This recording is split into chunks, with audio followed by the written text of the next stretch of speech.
এদের এমন একটি বিচার হওয়া উচিত যাতে দেখে এই ধরনের ঘটনা পুনরাবৃত্তি করতে কেউ গা শিউরে ওঠে। মানুষ ৭১ একবার হয়তো ক্ষমা করেছে, কিন্তু ২০২৫ ক্ষমা করবে কিনা? আমরা কেউ যুবলীগ সেজে বা আওয়ামী লীগ সেজে বা স্বেচ্ছাসেবক লীগ সেজে বা ছাত্রলীগ সেজে আমরা রাজনীতি করতে পারিনি। দেশে মানুষকে খুব নাড়া দিয়েছে।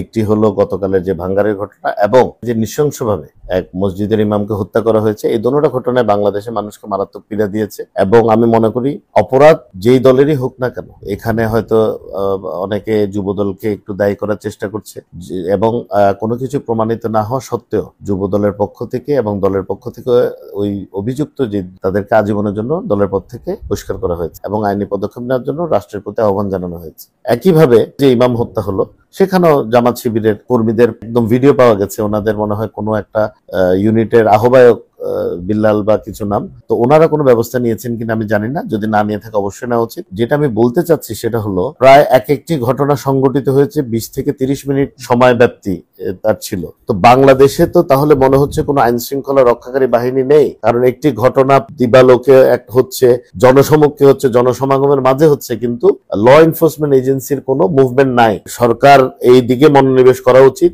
বাংলাদেশ জাতীয়তাবাদী দল বা তার অঙ্গ সংগঠনের আমরা কেউই কিন্তু ছদ্মবেশে গত ১৭ বছর রাজনীতি করতে পারি।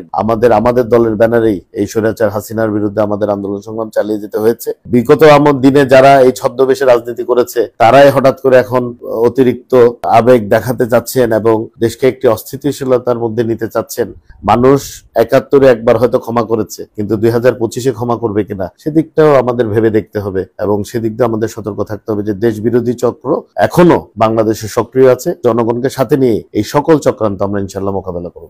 যারা দুর্বৃত্তায়নের সাথে জড়িত, যারা অপরাধমূলক কর্মকাণ্ডের সাথে জড়িত, তাদের ব্যাপারে বিএনপি জিরো টলারেন্স আছে, কিন্তু ওই ঘটনা থেকে নিয়ে এখন পর্যন্ত আইন শৃঙ্খলা রক্ষাকারী বাহিনীর কি অবস্থান সেটাও কিন্তু জনগণের কাছে পরিষ্কার করতে হবে। বিএনপির অবস্থান তো পরিষ্কার, বিএনপি এই দায়ভার নেয়নি, বিএনপি এটাকে ডিফেন্ড করার চেষ্টা করছে। আমি আবারও বলেছি, শুধু পৈশাচিক না, আমার মনে হয় এই ধরনের ঘটনা এদের এমন একটি বিচার হওয়া উচিত যাতে দেখে এই ধরনের ঘটনা পুনরাবৃত্তি করতে কেউ গা শিউরে ওঠে। তাদেরকে ওই ধরনের বিচারের সম্মুখীন করা উচিত। গতকালের যে ঘটনাটা এটি সংঘটিত হয়েছে প্রায় ৩৪ মিনিট ধরে। আইন শৃঙ্খলা রক্ষাকারী বাহিনী কি ৩৪ মিনিট রেসপন্স করার টাইম ছিল না? করেনি। এই মব জাস্টিস সিস্টেমটা, এটাকে অবশ্যই কঠোর হস্তে দমন করতে হবে এবং এটাতে মুখ্য ভূমিকা রাখতে পারে পুলিশ বাহিনী সহ আইন শৃঙ্খলা রক্ষাকারী বাহিনী। তাদেরকে অতীতেও আমরা সব রকমের সহায়তা করে এসেছি। আমরা এখনো যদি ওনারা আমাদের সহযোগিতা চান, অবশ্যই ওনাদেরকে সর্বাত্মক সহযোগিতা করব। আমাদের দলের নেতা কর্মীদের প্রতি আমি বিনীতভাবে আহ্বান জানাচ্ছি, আমরা গত ১৭ বছরে যেভাবে সংযম এবং ধৈর্যের সাথে এই ফ্যাসিস্ট হাসিনার মোকাবেলা করেছি, আপনারা এই পরিস্থিতিটাও অত্যন্ত সংযত, সতর্ক এবং সংযমের সাথেই ধৈর্যের সাথে এটা মোকাবেলা করতে হবে। দেশে অস্থিতিশীলতা সৃষ্টি হয়, এর কোনো কর্মকাণ্ডে নিজেকে সম্পৃক্ত করা যাবে না।